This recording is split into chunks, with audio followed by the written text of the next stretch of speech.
Welcome to Mysterious Universe, Season 34, Episode 22. Coming up on the show, we've got the Ghosts of Katoomba, the Third Reich, Secrets of Hip Si Lun, and the case of the world's greatest grave robber. I'm your host, Benjamin Grundy. Joining me is Aaron Wright. I saw this book doing the rounds. You picked it up today, I see. Oh, you saw this one, The Grave Robber by Tim Carpenter, the biggest stolen artifacts case in FBI history and the Bureau's quest to set things right.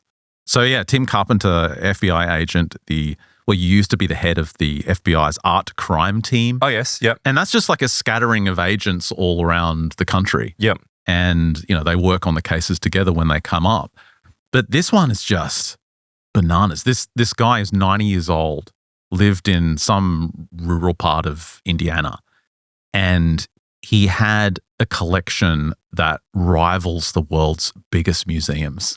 Was he like a legit collector, or did he have artifacts that he probably shouldn't have had? Well, because it's written by the FBI. Well, I know that, but what I'm saying is, was it like really, really far out there kind of stuff? Like, it got to the point where he had so much stuff. You'd be sitting on his couch, and you know how you find coins in the couch? You'd be reaching down it's like and a rupee. You'd pull out like a shrunken head from Papua New Guinea. Be like, what's this? And Oh, don't worry about that. he had skulls all over his place. He had this secret sealed room with a glass container with a full skeleton in there. He had like crazy, the way he treated human remains is the most controversial part of the story. Right. He had like the skulls of babies he was using as fruit bowls. So you're probably a bit unhinged. But stuff from China, stuff from all over the world, stuff from the Americas. He had these Viking axes, stone axes worth like $1 million. Is he like that guy we covered that was like the kleptomaniac that just like stealing stuff from museums? Yes, it's that, but collecting. He said he's been collecting things since he was 8, but it's quickly revealed that collecting means going to a foreign country because he's been all over the world and just in the middle of the night digging up graves. Oh my God. And then sneaking it back to Indiana. It's an unreal story. Talk about hoarding. I can't wait to tell you the story. It's insane. I'm looking forward to getting into that. What have you got coming up? What's the Third Reich story? Well, I saw that you tweeted out because when we were getting ready to ship our entire library to the new boys that are going to be covering Mysterious Universe, because again, we have to tell you. Yes, let's do the announcement first. Get that all out of the way. So next week is our last week hosting Mysterious Universe. You and me. But Mysterious Universe continues. Like I keep on seeing people go, "Oh, I'm so sad the show's ending." The show's not ending. I'm going to miss the show. It's not ending. What am I going to do? Yeah, well, you just keep listening because there's literally no break. It's like our last show is next week on next Friday, usual time. We're going to introduce the boys to you on the show. We're going to have a quick chat with them live on the show. Oh, by the way, I can tell you right now, it's not Ross Coulthard. So people will be like, can you imagine? Guys, is it Ross Coulthard? No, it's not. Well, Ross Coulthard, we're just going to make him our bitch, but we're not going to give him. We're not going to give him a show. But no, maybe like a roving reporter kind of thing. Since Linda Kirby left, there's been that vacuous hole there. So we'll get him to do that. He's got to be like a coffee or a tea boy for a little while. We'll make him think it's like working his way up to 60 Minutes again. We're not just going to give him the prime role immediately. No, that's fair enough. You need to make people work for things. Coulthard's got to work down in the mines for at least 10 years. Yeah. But so our last week is next week. The show is just going to continue. The new guys are going to start on December the 9th for Plus, and they're going to do a bunch of shows before the Christmas break. They're going to take a short Christmas break and be back very quick to continue the new season, season 35. Aaron and I, we're taking a much-deserved long service leave break. After almost 2 decades, I need a break, as do you. Yeah, so we're going to come back in mid-February with our new show, Inescapable. Now, if you're a Plus member, what does this change for you? Well, basically nothing. You're still getting MU, just so stay subscribed to your feed. But when you go onto your dashboard on the site where you copy the feeds, very soon there's going to be a new feed. There's going to be a new section for you to copy, which will be the Inescapable section. You just copy the new Inescapable feed, put it in your podcast app, so you'll have Mysterious Universe and Inescapable when we start up in February next year. And then you'll just have 2 shows for the price of 1. That's the best way we can put it. So yeah, really looking forward to it. We really do need our break. So yeah, mid-February is our target. And just can't wait to start a new show. I'm looking forward to a fresh start and looking forward to introducing the new guys to everyone next week. Yeah, I'm going to Taiwan, so I'm going to embarrass myself. You're going to Taiwan? Yeah, just going to touch into Taiwan, see how things go. What, on holiday? Yeah, just straight after, like the next day after the show, maybe a couple of days later. I'm like, I'll just disappear for a little while. Because it's on the way to Japan. So I'll make a quick stop there as well. I'm coming back. So I was leaving the country. I was going somewhere else, a little bit more exotic than those places, but it's all been delayed because of visa stuff and working conditions and everything. Yeah, it's always red tape. So maybe for the first 6 months, you and I will be recording in person. And then after that, we'll see how things go. Well, we're going to have a new studio early next year. We'll probably record in my studio at home, which is just delightful. It is just such a beautiful space. Love it.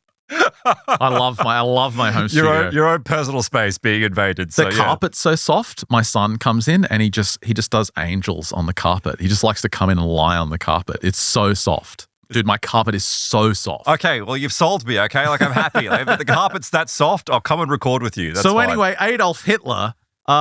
Psychic Australian magazine, this was the May 1977 issue. I tweeted out the cover, Hitler in Australia, shock UFO report. Look, it's not that Hitler's in Australia. It's more that Hitler's in a layover in Australia, heading towards Antarctica. But yeah, you're right. As we were clearing out the books for the boys to send them overseas, which is like, by the way, 600 kilos worth of books, it turns out. Yeah. But I found Air freight, $14,000. Yeah, so they're going by ship.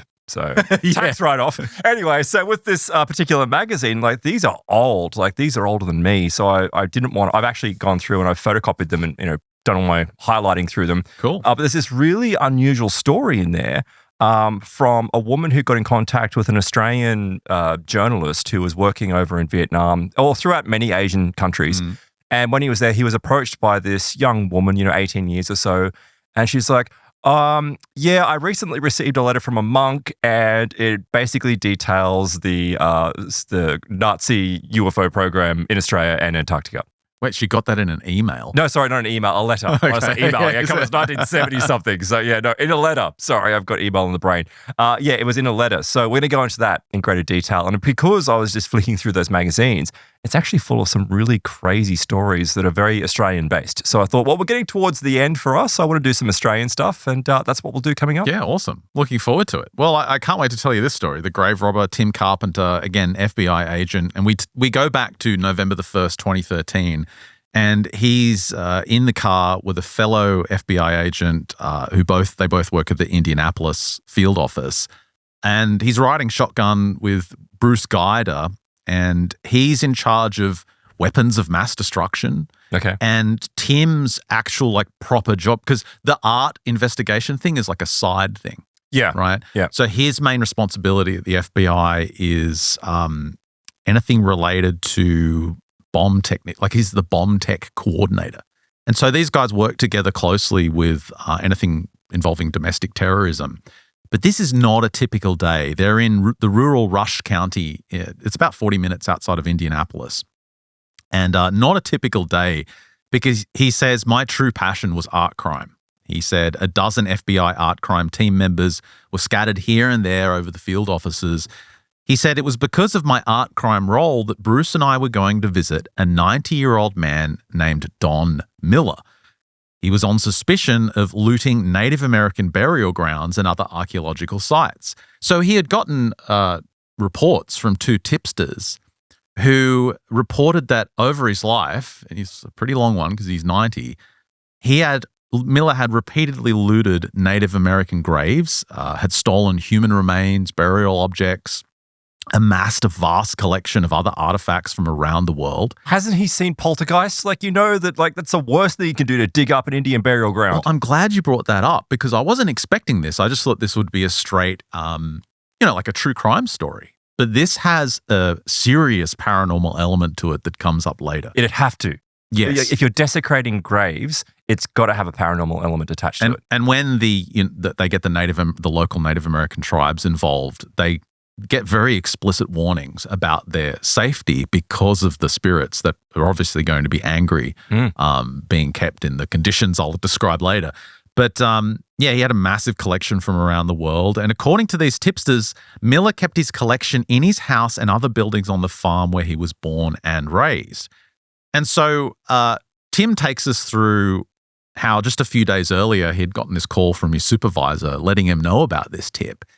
And she was like, look, you can pass it on to another division, you can file it away, or you can look at it if you want. And so he's intrigued. So he runs a check on this guy through the Sentinel system, which is the FBI's main database software. And so he runs Don Miller through it, and immediately he gets a hit, and it's from a 2008 case report from a guy that's like a few cubicles down. And it's the guy, Bruce, who is riding in the car at the start of the story. And it was this anonymous lead called into the Boston office. It had been then sent to Indianapolis, assigned to Bruce.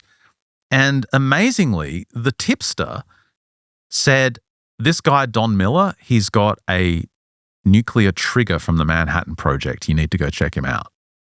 I saw that there's a company called, it's like the company that does mini museums. They sell like pieces of the screen, the glass screen shield. Oh, really? And they sell actually like a big piece of it. It's like $1 million or something. But you can buy little pieces as well, which are much cheaper. So him having a piece like that. That's not a piece. It's the entire trigger mechanism. Is there any explosives? And like why? Because, well, it's illegal to have it. Oh, it is illegal to have it. It's okay. There was I think it was put in like the 1960s that there's certain elements obviously involved with the Manhattan Project that you can't just have. So screen glass, okay, but triggers probably not a good idea. Yeah, little pieces of the glass, which could be just out of someone's bathtub. I mean, you don't know that it's real.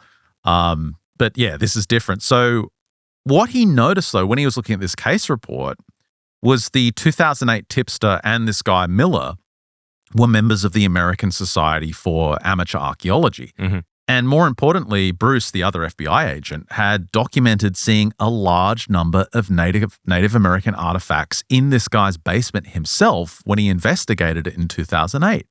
So the report documented that this Miller, this grave robber, he was a U.S. Army technician. He was involved in the Manhattan Project. And those triggers on the first nuclear bombs were like bridge wire detonators, and they would fire when they received a radio pulse. And that was his job to set off.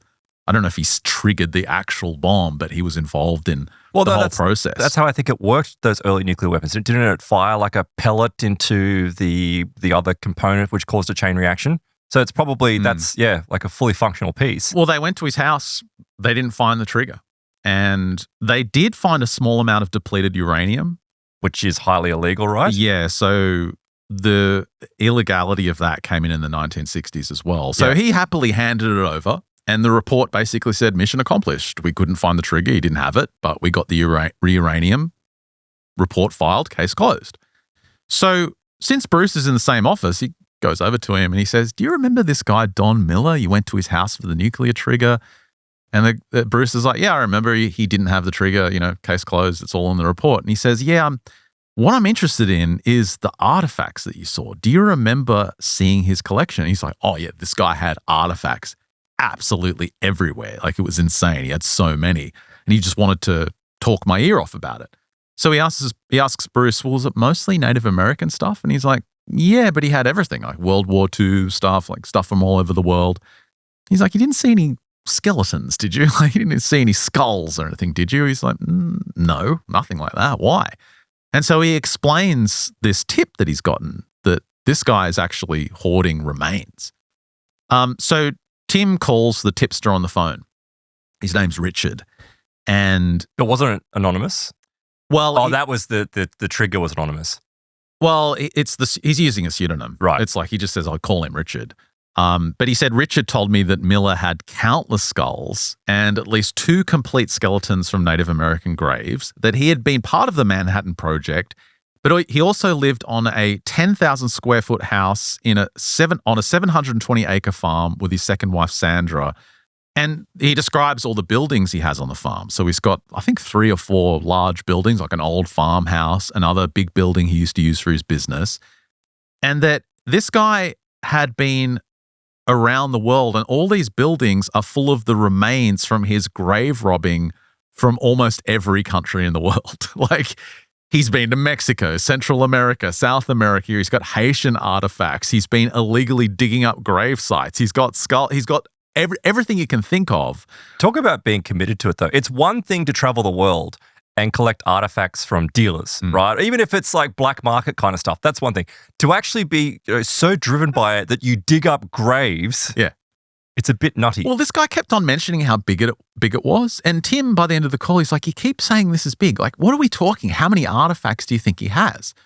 And this guy, this informant, says, I would be surprised if it was anywhere under 200,000 artifacts. Whoa. And Tim can't help himself. He just kind of snorts on the phone and has a bit of a laugh because that is just an absurd number. Well, think about it. How did he get it back into the country and not get caught with at least something? Well, it's just, if you compare it to existing museums, like in the book, he talks about the Philadelphia Museum of Art, was apparently one of the greatest museums in the world.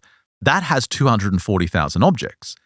But it's on display? Well, I don't know whether it's on display, it's archived. But just in there. But that's a massive building. That's like 630,000 square feet building. The Indianapolis Museum, close to them, 120,000 square feet. It has 50,000 objects. So how does this guy have 4 buildings on his property, and they're quite big, like multi-story? How would he have 200,000 objects? He's like, one guy's wouldn't have that much, like 100,000, 200,000. It's insane. So he said, my colleagues and I on the art crime team, we had seen large private collections that had like several hundred to 1,000 objects. And that's like, whoa, this is a lot. Like this person's obsessed. 100,000 to 200,000 objects? Yes, but I'd imagine that most of the people they investigate don't have, what did you say, like 700-acre farms to store this stuff? That's true. So before heading home, he does a Google search on this guy and Don Miller. He finds a book on Native American artifacts in Indiana that Miller and his previous wife, Sue, had written. But in general, the guy's like a pillar of the community. He's a philanthropist. He donated a lot of money to restore an old bridge. He looks after historic sites. And he's like, you know, whenever you're investigating someone, you got to look at their standing in the community because... Well, they often hide in plain sight though, don't they? Well, but he talks about it in terms of friction for the investigation. Like if you're investigating someone and everyone loves them, it just makes things more difficult. A few days later, he calls the other informant, Joan, another woman that knows him. She told him the same things Richard had, he said, but she added some intriguing details. She said that Miller had recently moved many items from the White farmhouse to the Wyman Research Building, which is on his property. It used to be where he did all his radio work. She says that includes a bunch of the Indian bones he's got. She says, I took pictures of some of the bones. So he's like, I've got to get those pictures. Send me those images. So he gets an email from her, 2 color photographs, 6 human skulls just like sitting on the guy's shelves. And he's like, okay, it's on. Like I can do an investigation. He goes to his supervisor. He shows her the photos and she's like, this is amazing. Follow it up.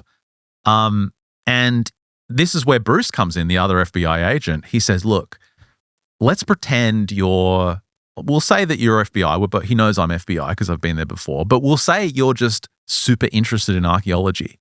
And I'll call him up and I'll say, hey, I remembered seeing your collection. I've got a friend from the FBI. He's just personally interested. He'd love to see it.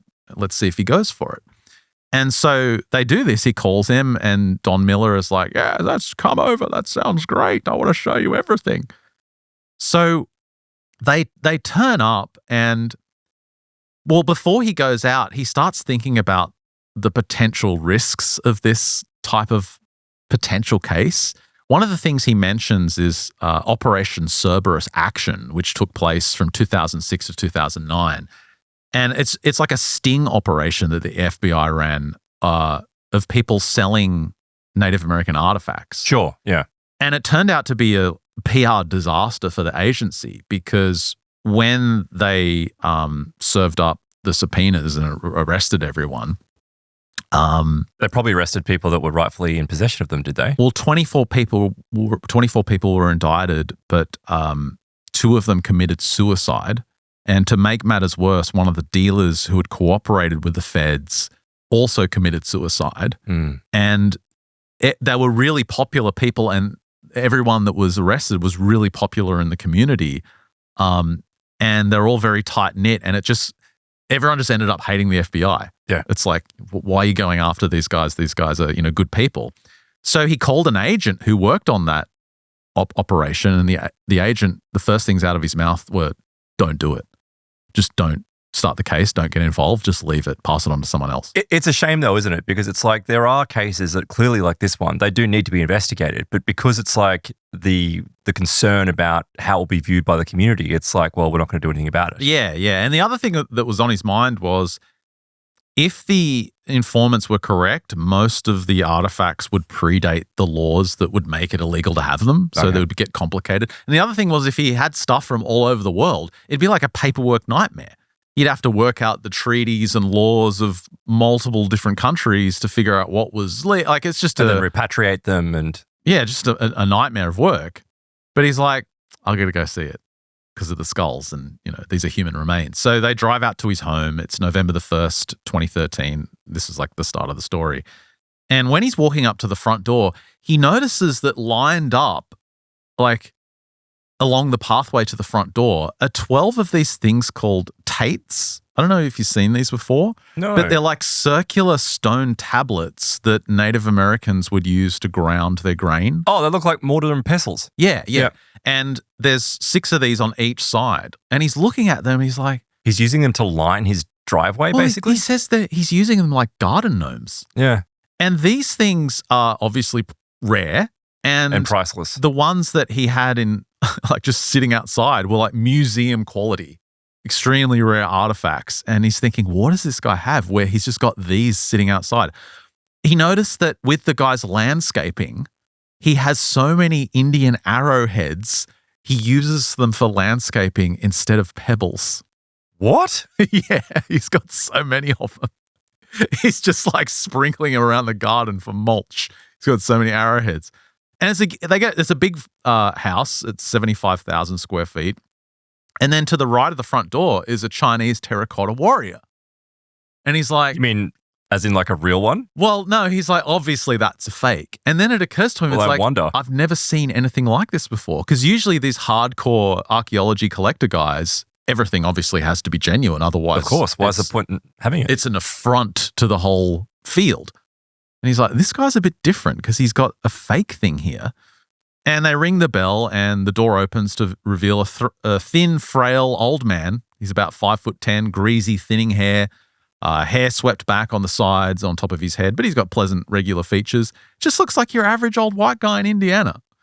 And Bruce says, "Mr. Miller, it's good to see you." He's like, "Welcome. No Geiger counter today, I see. It's good to see you, old friend." The fact that he even says that means that, like, obviously they've been interested to see what radiation he's got. Well, they came earlier to find that nuclear trigger, so that's why he's making the joke. But he says, "Mr. Miller, this is Agent Carpenter. He's the archaeology enthusiast I mentioned." He's like, "Oh, yes, young man, come in and let me show you around." And so this old guy, he's just happy to show them his collection. So he takes them in, and inside is like a fake European armor, warrior's armor. So he's like, what's the deal with this guy? Why has he got saying fake though? Why is that fake? Why has he got all this fake stuff? And one of the things he says, are these fake guardians for the real treasure? Now, another weird thing is he's got this giant black dog who just shits everywhere because it's so old, it must be incontinent. So he looks over and there's this dog just with a pile of shit and piss everywhere. And everywhere they go, the dog's pissing everywhere. He's super eccentric. So he's got a giant organ in his living room, and he actually built the house around the organ. So you know those big church pipe organs? It's like one of those in his living room. So he's like Dracula playing on the bloody pipe organ. And the whole house smelled like musty old man. So obviously he's pretty old. It's obviously a hoarder's house though. Like regardless of what he's hoarding, it's like that's what hoarders are like. Like it stinks and it's filthy and... It's not filthy though. Like everything's... Well, dog's pooping everywhere. Well, yeah. I mean, everything's in its right place though. Like Okay. everything's neat. It's not... He's not exactly... Well, he is hoarding, but not in the way you think. So he takes them to the Wyman Research Building. This is where he ran his business for years, doing TV repairs and stuff. He takes them down this staircase, and the first thing he sees is all these pots. And they're like the Anasazi pots. And the first thing that strikes Tim Carpenter is the condition of them. So, you know, the Anasazi, the people that hid in the They lived in the side of the rock. Yes. Yeah. They climbed up in the caves. Yeah, there's a lot of supernatural phenomena associated with them as well. Yeah, and so immediately he's like, these artifacts look too good. And the only reason these pots would look so new is if they were taken directly from a grave, because their burial practice was you would make a new pot for the burial. Right. So the fact that it's not worn, they're not used, they're not cracked, he's like, these have probably been taken for a grave. So that's the first red flag. And he says, look, I hoped Miller would open up with stories about different pieces. And that's exactly what the guy does. He just starts telling stories. He's talking about digging in Kentucky, digging in India, Arizona, New Mexico, North Dakota. He says he sometimes uses backhoes to excavate sites, like gets heavy equipment in there. And while they're talking, each of them, when the guy's not looking, they're taking snaps with their phones. Yep. They're like taking little snaps. And he said there was no sign of tens of thousands of burial objects, though. There was no signs of human skulls. There was no skeletons. So he's like, I wonder where this guy's got them. And they were kind of looking around, reasonably impressed by the pots and the things that he had. And the old man suddenly says, well, I've got some better things out back up in the house if you're interested. And they're like, oh, we'd love to. Yeah, let's go see it. And so they're led down to the main house and then into the basement. And Tim says he walks down to the basement and he's like, holy shit, this is unbelievable. Let me put you one of the images up on the screen. This is just a quick look at just one part of this room. Stuff absolutely everywhere. Here's like a composite image of his basement. Wow, but all of his walls are just covered in artifacts. It's just artifacts everywhere. He said, I was overwhelmed by red carpet on the floor, red felt backing display cases, red cloth covering tables. It was everywhere. Pots, arrowheads, stone tools, weaponry dating from the Bronze Age to the Revolutionary War to the Civil War, World War II stuff, countless other artifacts. He said the number of objects was absolutely staggering. He said after a few minutes of trying to comprehend what I was seeing, I was thinking maybe 10,000 artifacts, he said, were on display. And I've got a couple more images here. I see what you mean. Like, it's cluttered, but it is relatively clean. It's ordered, and it's like a museum. He's got little tags for everything and sometimes a history of the artifacts. Catalog somewhere, I take it. And that's a close-up of, God, that's from Polynesia or something. Is that like bone that's been carved? And horns? Yeah, he couldn't believe it. He said the stairs led to the center of the basement, so there's more stairs going down. He said, I spun around. The other half of the second area was also packed with artifacts. The entire room spanned roughly 50 by 35 feet. And I quickly revised my estimate. There had to be at least 20,000 artifacts down here. I'd never seen anything like it. It looks like in the background of that picture, it's like some cobra that he's taxidermied in the top left-hand corner there. And some of it's more like this image where it was just thrown on scattered shelves around, like old things scattered around. But I'll show you more images later. He said a good general rule of thumb is that collectors typically display only half of what they have. Okay. And so that meant that this guy must have had a ton more hidden away. And he thought this guy's collection could easily be 40,000 artifacts. 40,000? Yeah. But wasn't it predicted there's going to be 200,000? Well, that's what the informant said. And remember, he scoffed at it like, that's impossible. But now he's only been there for 10 minutes and he's like, okay, well, 40,000 is already a real possibility. He said the variety was astonishing. The guy had dinosaur eggs, pre-Columbian weapons, Danish Celt stone axes, ancient Chinese ceramics. He had so many display cases of arrowheads that they look like wallpaper.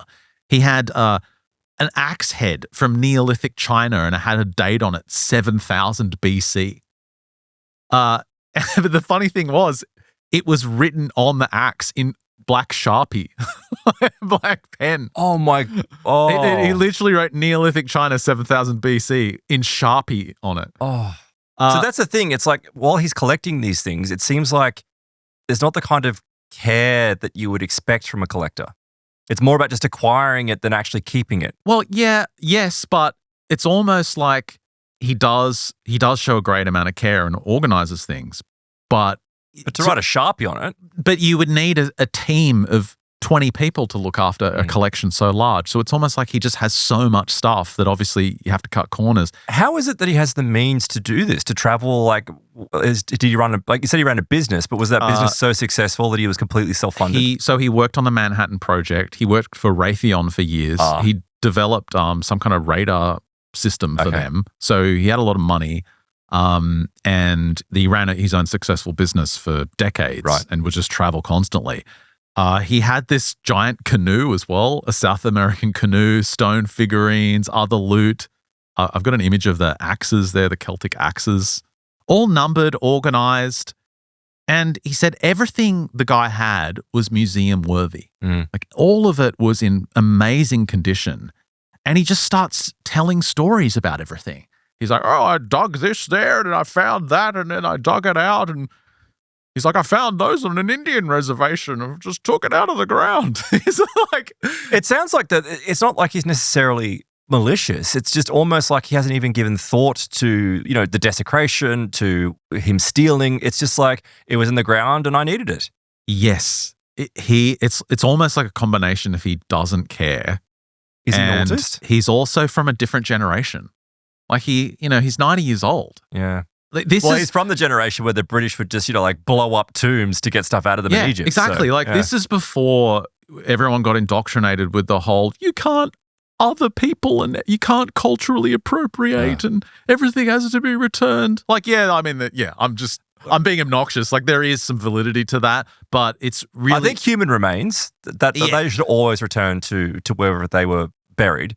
But, other things, I'm like, well, if it's being shown to future cultures and to future generations, they need to see this. But I'm mocking it because, look what's happening in our own country. Oh, I know. With the Aboriginal remains being destroyed, people can't research them. They're not allowed to touch them. It's the same thing with Native Americans. They're not allowed to do any DNA testing on remains because they believe that harms their ancestors. And so I think it's just it's a little bit of a brainwashing that's happened over our generation. Absolutely. And I think it's gone to an extreme. Yep. But he didn't come from that generation. He's just like, it's in the ground, you take it out of the ground. This is our country, we're just going to take it.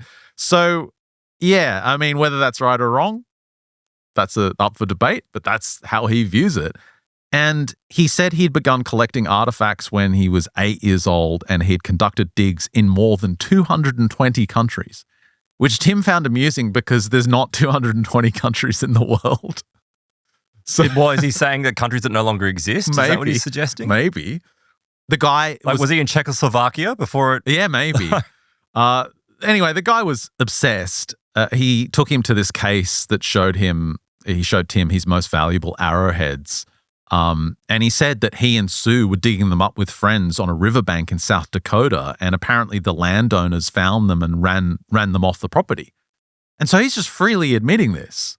And again, he doesn't know that the FBI are thinking about investigating him, but he's just, obviously if they're running him off his property because he's digging up artifacts, he's not allowed to be there. Like he's breaking the rules.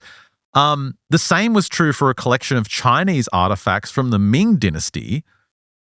Miller proudly told us, Tim said, that he and Sue had personally dug them up in China. And obviously China has some of the strongest... is this before the Cultural Revolution? How did he get them out? He just bribed people, according to some of his stories. He would hire locals and he would just go, the guy, when the early press came out of this guy, it said he was a real-life Indiana Jones. Yep. And they're not wrong. No, he is. Yep. The only difference is in the movies, Indy would be like, this belongs in a museum. But this belongs in my museum. Exactly. It was his museum that it belonged in. And obviously China has these really strong laws about patrimony of things. Absolutely. And so anything he had from China was obviously illegal because they've had those laws for 150 years. But where were the skulls? He's like, where are the human remains? Where are the skulls? There was nothing really there. But eventually, on a shelf lay a 4.5-inch fragment of a human frontal bone. Embedded in the skull fragment was a Minet ball, a mid-19th century bullet. And once again, Tim discreetly snaps a photo with his iPhone. Oh, but how macabre to keep something like that in your collection. Yeah, still in there. Eventually, they thank him for the visit. They make their way back to the car.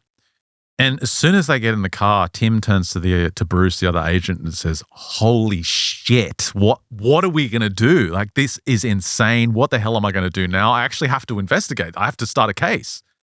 So he starts thinking about it. He's like, there's no way the DOJ is going to prosecute the guy because he's too old. He's too old. A search and seizure of the property with the four buildings would take incredible resources and resources outside of the FBI. So it's like, this is not going to be popular. No one's going to want this. But he did need help. So he reaches out to an expert, and this is where we're introduced to Holly Cusack McVeigh. She's an assistant professor at the Native American Studies unit at Indiana University, Purdue, the University of Indianapolis. She agrees to discuss it, and one of the first things he does is just show her the photos that he had snapped. Yep. First words out of her mouth are, "Okay, this is an amazing collection, and I'm guessing most of it's illegal." So she picks up straight away that the pots and things... That was just the garden. Yeah, they're taken straight from a grave. And when he shows her the images of the skulls that he got emailed, immediately she's pissed off. She's like, this guy's a grave robber. Like, we have to stop him.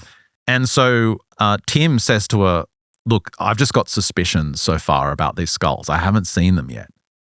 But he says, "Look, this is a man that soaks up attention like a sponge. He loves talking about his collection.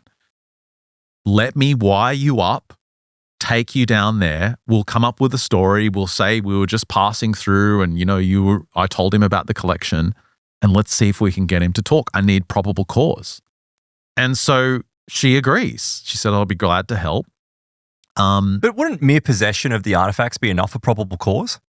Yes and no. Like, he goes through all the nitty-gritty details of the FBI procedures and why they need what they need. It's very detailed, like crime. Okay, yeah. It's like a case book for people that are interested in how crimes proceed and how the case proceeds. But he ends up speaking to those two informants again. And one of the key details they tell him is that Don Miller, this grave robber, has instructed close family members that if he dies, to destroy everything. Wow. Why? Because he knows it's illegal. But he knows they can't sell it. But even then, like, why would you destroy it? Why not donate it? Like, is he protecting his legacy? I think that's it. I think it's like he's this pillar of the community. He doesn't want to be remembered as this illegal grave robber. Do you see how contradictory that is? He's just got random people that he's allowing through to talk about his artifacts, but then he wants them destroyed if he passes away. And it's almost like what he showed them he doesn't think is a problem. Right. Even though Tim is like, yeah, that's a problem. That's a problem. Of course, I'm not thinking he's got a lot more somewhere. Yeah, exactly. Yeah. There's other buildings they haven't even looked in yet, and he's got secret basements. So it's Thanksgiving the next week, and they agree they're going to drop into Miller unannounced and just see if they can get in there. They've got wired up cameras and microphones, so they're going to record everything. So they get there, they wire themselves up, and he knocks on the door. Miller answers. He says there's like organ music playing, like doo-doo, as they go up to the door. And he introduces himself. He's like, "Remember me? I was here a couple of weeks ago." And he says, "I'm sorry to drop by, but this is my friend Holly, and I've been raving about your collection. We're just driving back from Cincinnati, and I was hoping maybe she could take a look. She loves this stuff." And he's like, "Oh, yeah, come on in. I'd love to show you. Go come through, young lady." When Holly sees his connection, she had the same reaction. Her jaw hit the floor. Yeah. She could not believe it. And when Miller hears that she studied anthropology, he lights up. He's like, "Oh, an expert." Like, now he wants to talk to the expert. And all he does is talk. He takes her through the whole thing and just gives her the history of like everything he's found. He talks about those little Union balls, those little bullets from the Civil War or the Revolutionary War. Musket shot.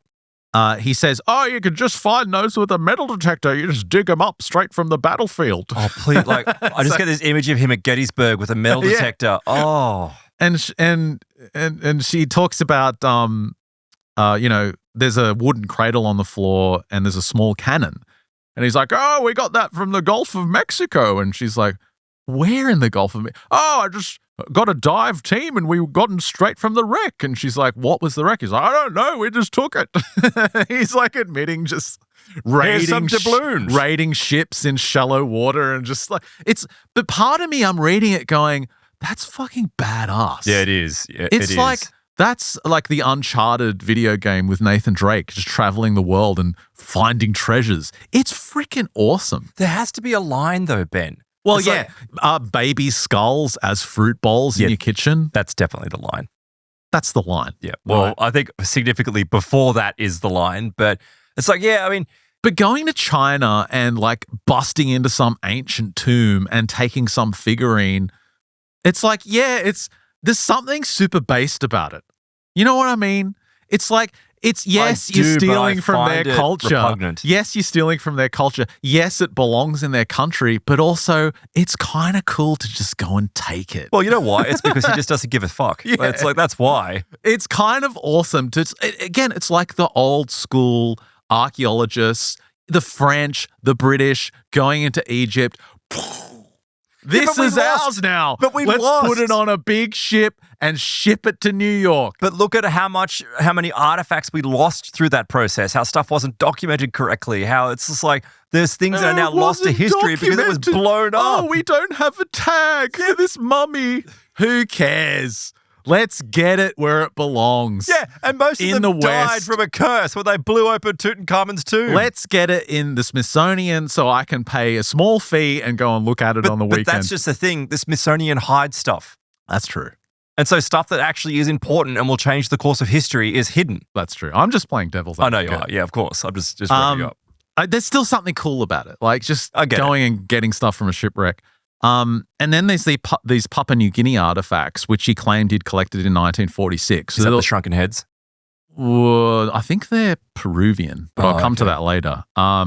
He talks about the Marshall Islands visiting with his wife, and he admits that he would just take cartons of cigarettes and he would just bribe the locals to either give him artifacts or he would pay them with cigarettes to go and dig stuff up and just take it.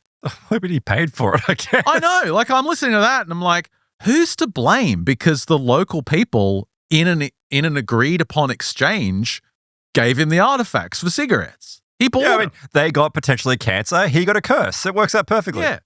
It's like if I'm in charge of my ancestors' didgeridoo, not that my ancestors would have a didgeridoo. Mine would, apparently. If I'm in charge of my ancestors' billy can that's buried on our property and some Chinese guy wants to buy it. Or your bushranger's helmet. Yeah, bushranger's helmet for 10,000 yuan. And I'm like, sure, I'll sell you that. Is that some kind of immoral act? No, I mean, it's probably very low class, but it's not, I don't think it's immoral.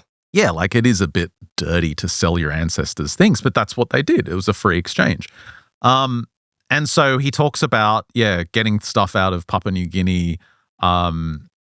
She sees this Anasazi effigy pot and she's like, I can't believe you found something like that intact and in such good condition, as if like she's playing him. Gently prodding, right?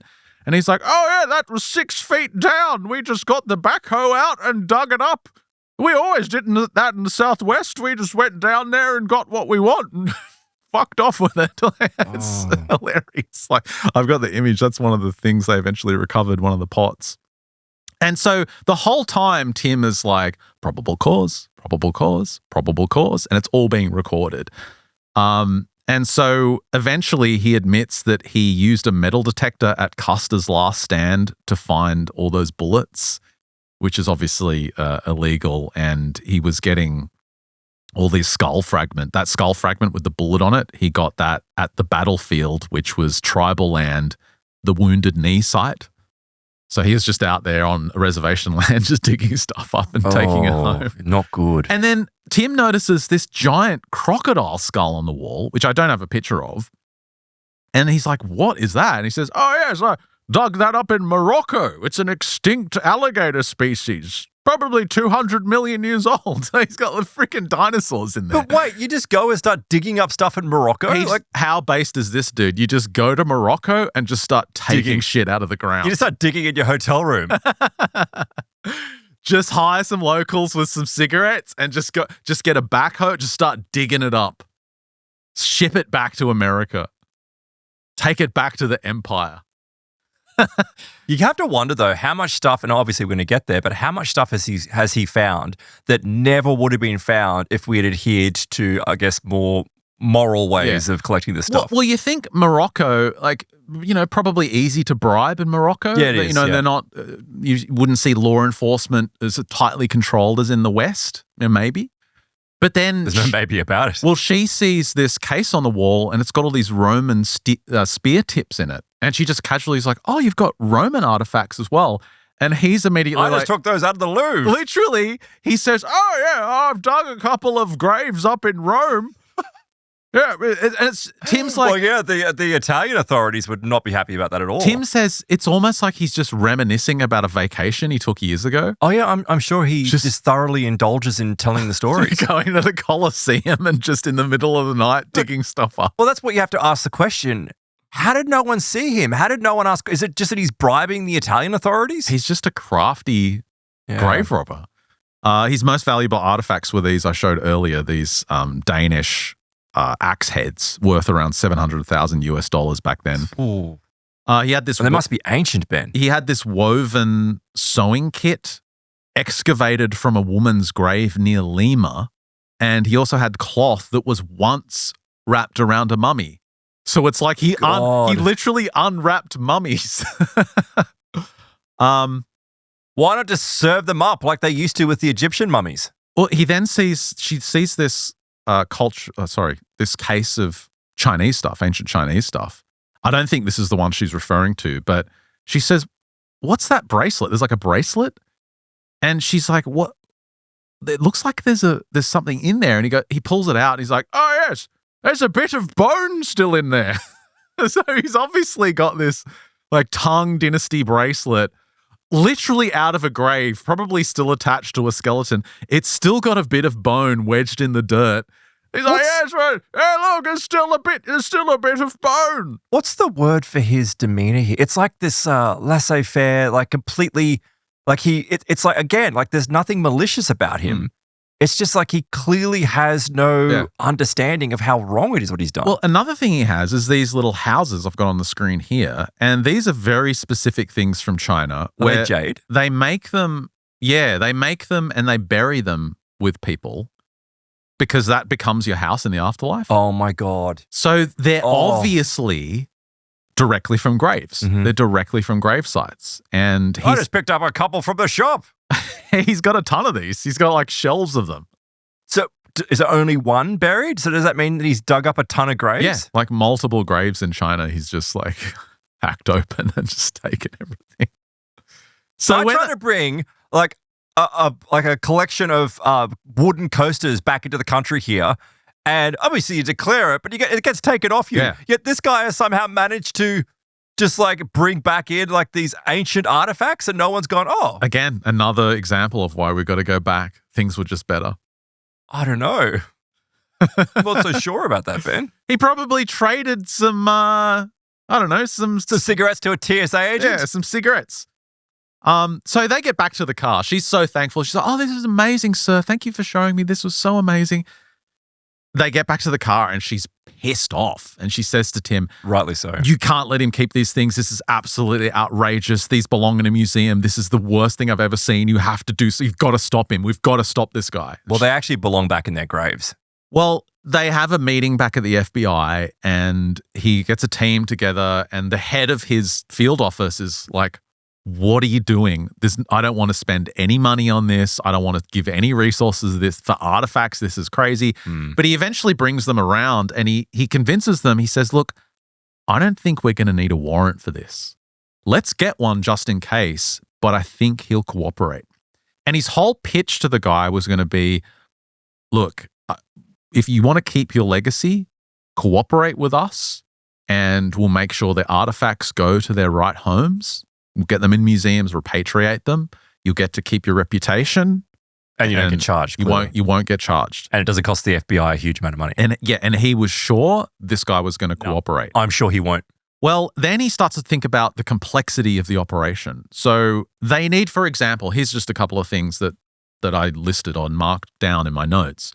They need a special guy to make the cases that house the artifacts. Right. You can't just put it in an Amazon box.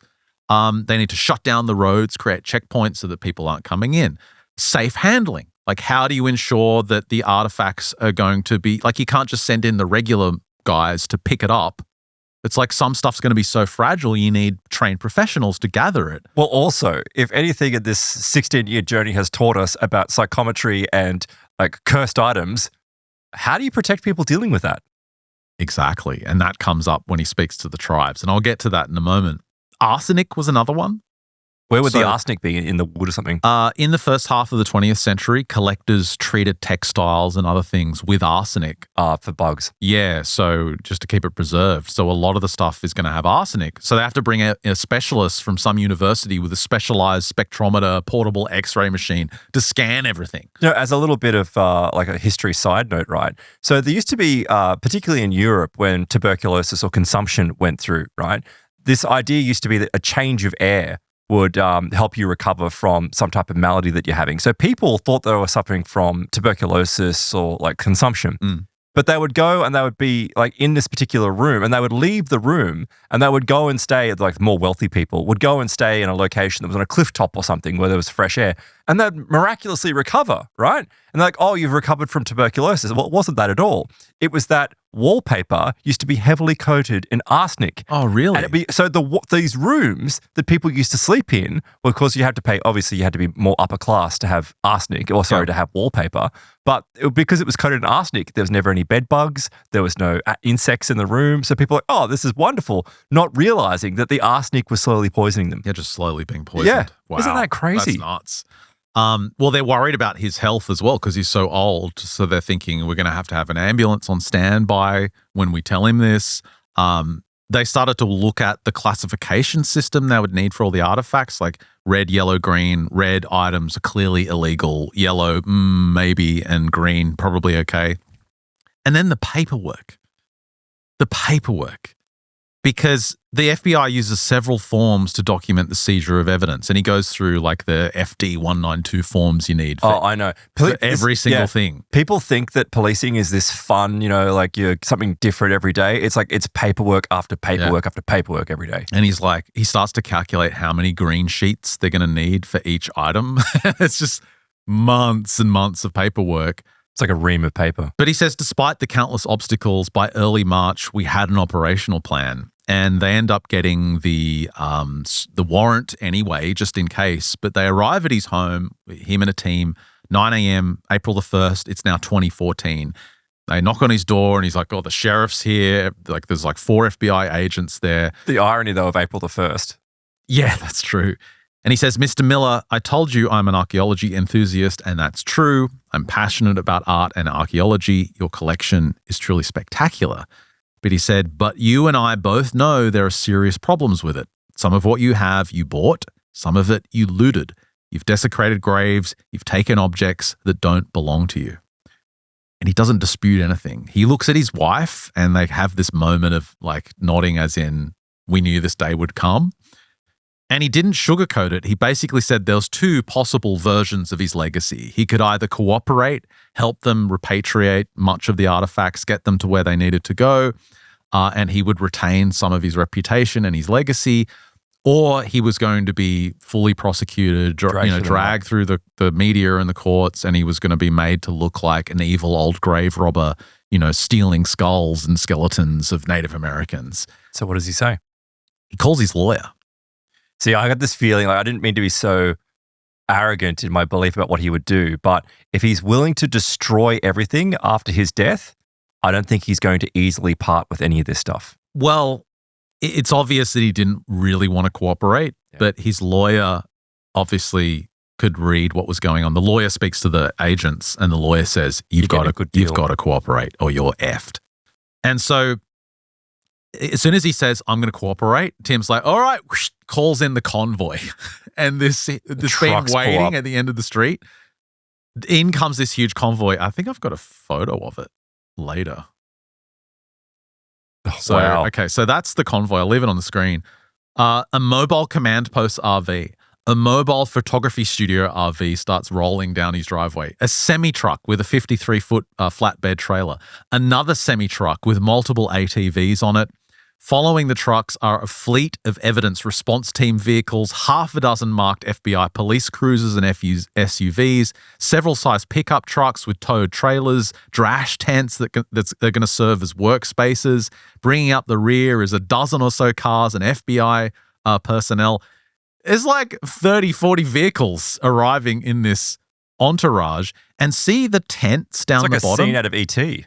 That's exactly what it is. So they built, connected to his house, to his garage, a series of constructed tents and like structures. Containments. And they spent the first day just building this, where they had safe processing areas where they would take the artifacts and then screen them and freeze them and then take them to the next area.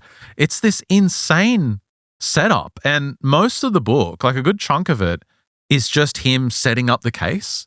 And it's not really show worthy, but if you're interested in that stuff, it's just like a project manager's, I don't know, dream or nightmare. Because to me, it sounds like a nightmare. It's just I know. Yeah. insane amounts of organizing. The logistics for it would be just incomprehensible. They had a team that was looking after him and his wife. They basically did grocery shopping for them, fed his dog that kept shitting everywhere, and just basically treated them like almost like witness protection program clients. And then they get to work. So here was their thing, 4 categories they were looking at. Number 1, human remains. We've got to get the human remains first. Number 2, sacred funerary objects. Number 3, objects of cultural patrimony, so things from another country, another tribe, another group that had to go back. And then 4 was, after that, everything else. Let's look at everything else. So they start looking for the remains.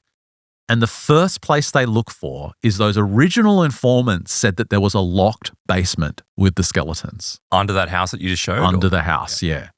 And they find it. They find this locked, sealed basement.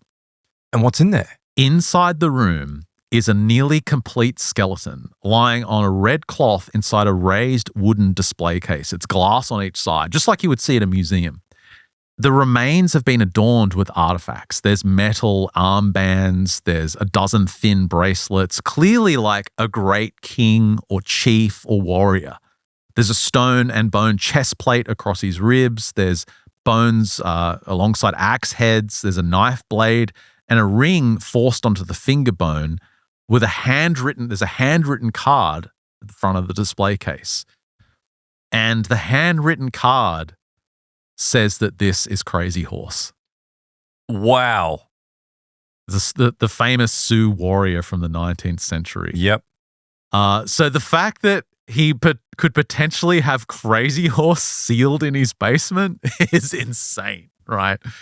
And there's a whole story behind Crazy Horse. I won't go into it, but one of the things that was said was that Crazy Horse's family very specifically made his burial secret and hid him away because they knew that people would try and find him because he's such a famous figure. So if he does actually have Crazy Horse, that would be unreal. That'd be unbelievable. Well, how would he know that it was Crazy Horse anyway? Unless he maybe got some connection or something. Dude, you have enough cigarettes, you get all sorts of info. Bring in a pallet. Then the skulls start turning up. A shelf above to the left of the display has 25 skulls, a couple of paper sacks with bones on other shelves. He said we found bones scattered throughout the house, in rooms adjoining the main basement area. Among them were several adult skulls with arrows hammered into them.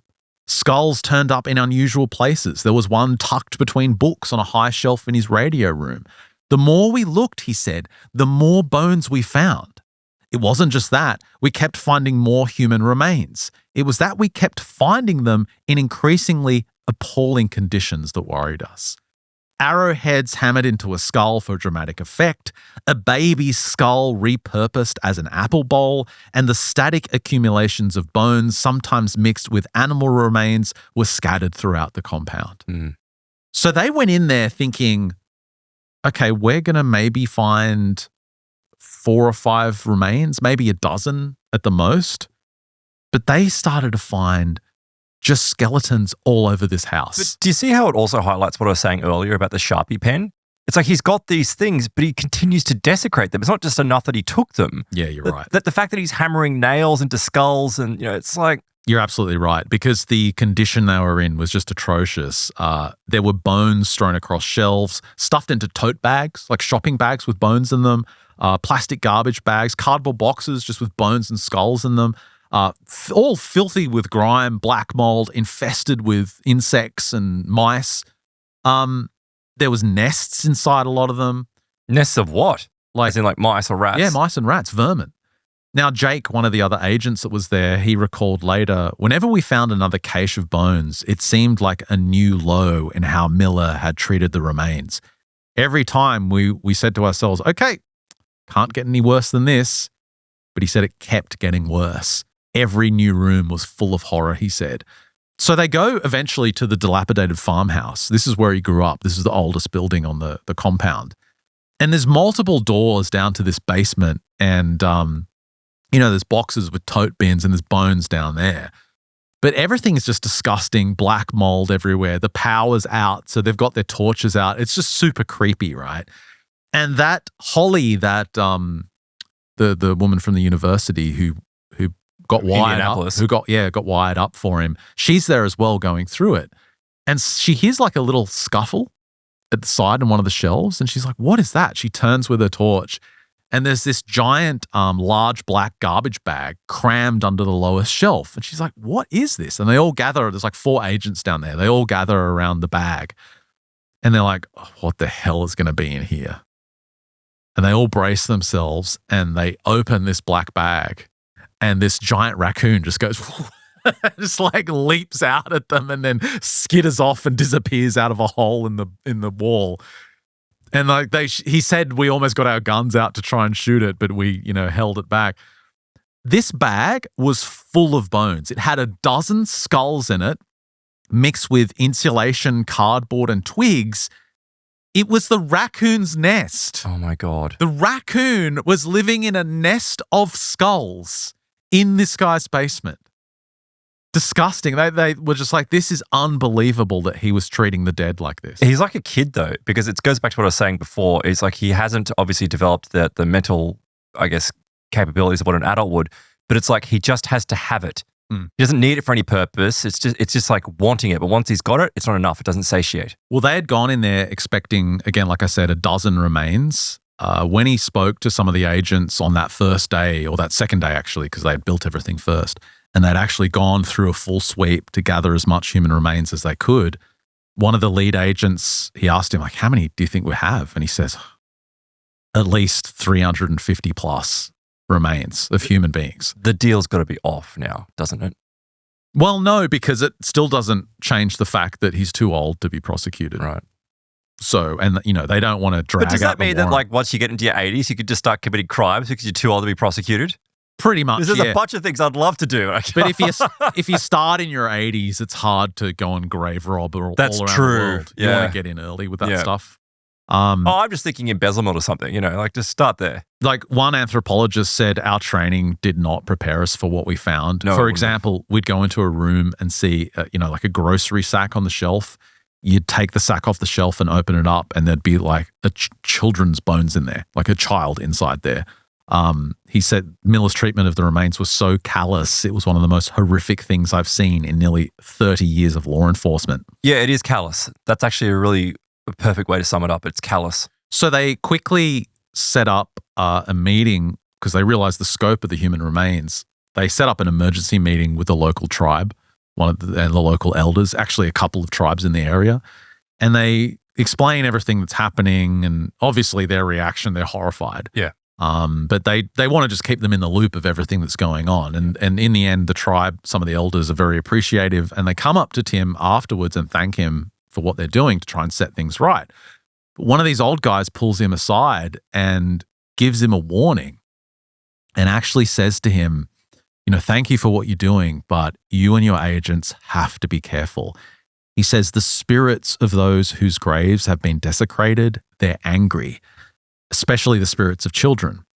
And that might bring something bad to you and to your families. He said, I'm serious. You have to be careful. The hitchhiker effect. And Tim was like, I didn't want to ignore him, I didn't like. I did. It doesn't say whether he believes or doesn't believe in probably paranormal things. He said I was just too busy. Like it was insane the amount of work we realized we had because they didn't plan for so much stuff. He said I just didn't have time to even think about that. Yeah, but that's folly, isn't it? So they go on, and the funny thing is, it took them like 10 days to clear the place out. And remember, he has an organ. The FBI agents were going insane because they're finding like bones and skeletons of children, like Native American children. And this guy is in his house playing the organ the whole time. Like he's in there jamming on this dark organ music. He's just beyond eccentric though, isn't he? They said that was going bananas. Like a couple of agents snapped. Because it would make, I was saying macabre before, but adding this to it, like the entire scene as you're digging through bones. Like, talk about being macabre. Yeah, he said one agent snapped because his breakfast burrito didn't have lettuce on it. And then... Because it just pushed him out of the air, so transference. He admitted, he's like, I'm at breaking point with this fucking organ music going on and these bones everywhere. The local news started to run articles that he was like he was an Indiana Jones and the FBI was persecuting him. But he said back at the office on April the 9th, 2014, 3 days after the conclusion of the search, we held our second tribal consultation. I reported the successful completion of the search and the seizure of approximately 5,000 artifacts and 2,000 human bones. At that point, we estimated that a third of the artifacts were Native American, a third were foreign, and the rest remained unidentified. Do you know what I'm surprised about? I'm surprised that the local tribes are giving them advice, but why didn't they like have a medicine man or someone like a shaman? They did. Oh, they did? Yeah, okay. They did do that. They did, like in all the human remains that were coming out, they put little tobacco pouches in there as veneration to the ancestors. And they had some tribal guys do ceremonies as everything was shipped out in trucks. Okay. So it was all shipped out on that flatbed truck in stages over this 10-day period. And again, they only took artifacts which they knew were 100% an issue. So he still had a ton of stuff. So the green and yellow category ones were still... Yeah, they still like those Danish axes, for example. Like the archaeologists were saying things like, we have to take these. But he said, look, there's no clear case for them, so we just can't. They're probably, stolen, but we just can't take them. I should have asked him for it. Maybe. I was insistent that he wouldn't, but maybe he would give them over. Well, that was the moment where he tells the anecdote of he remembered seeing that shrunken head that was in a case, but when they went back for the search, it was gone. Oh, so he hid stuff. And he found it was like wedged, not behind a couch, but it was wedged behind a bookshelf or something. Like he just stuffed it behind there. And so there was all this stuff he had still like hidden around, all his little trinkets.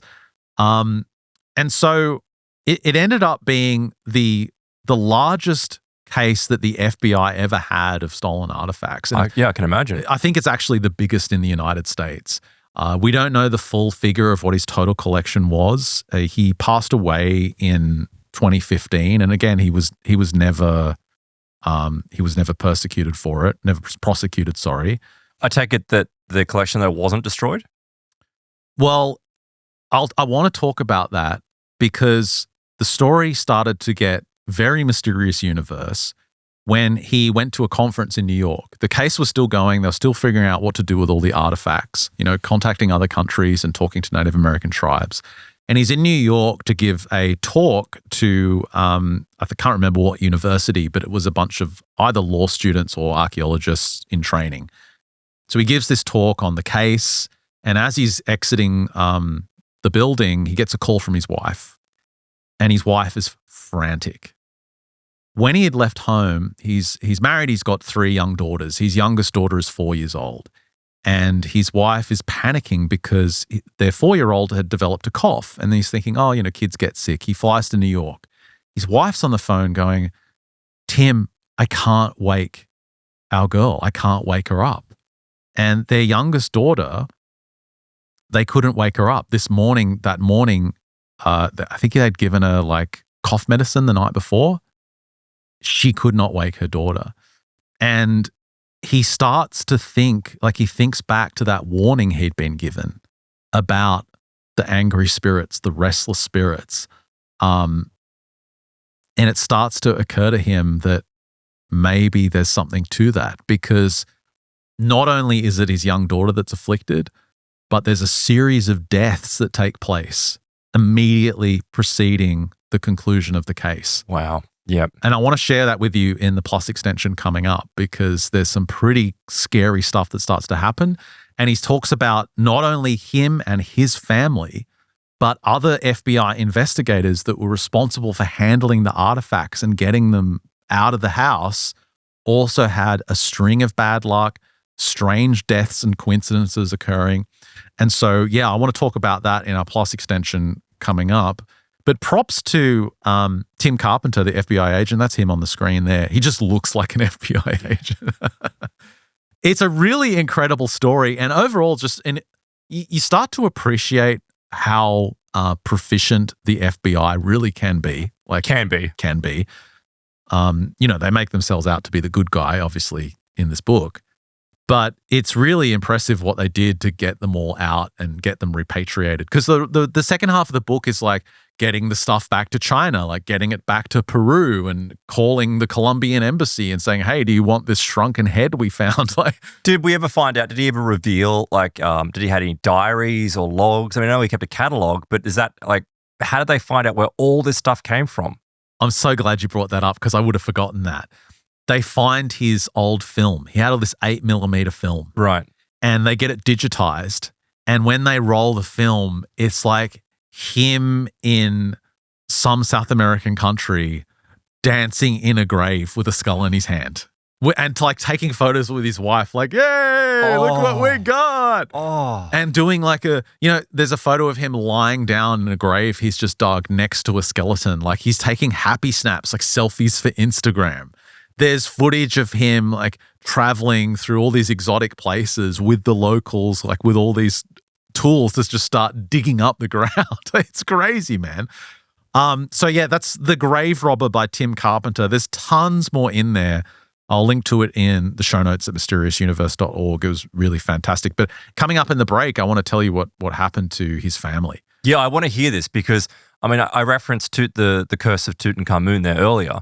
And, people say, oh, that's, just a rumor or, that's just superstitious kind of nonsense. And it was the mold that was in the tomb. I was like, no, when you actually look into the stories, it's uncanny what happened to not only the people that were directly involved in excavating that tomb, but also financiers and people that were offering support to that particular expedition. It's really, it makes you think that there's something energetically going on that we can't understand from our modern materialist perspective. Absolutely. Spirits get angry. They do. When they've been treated unjustly, they get angry. And there's no difference between a spirit and a human being. Yep. A human being, when they're tired and angry, they will lash out. And it's no different with spirits. And so the idea that there would be angry spirits involved in that, I think, is obvious.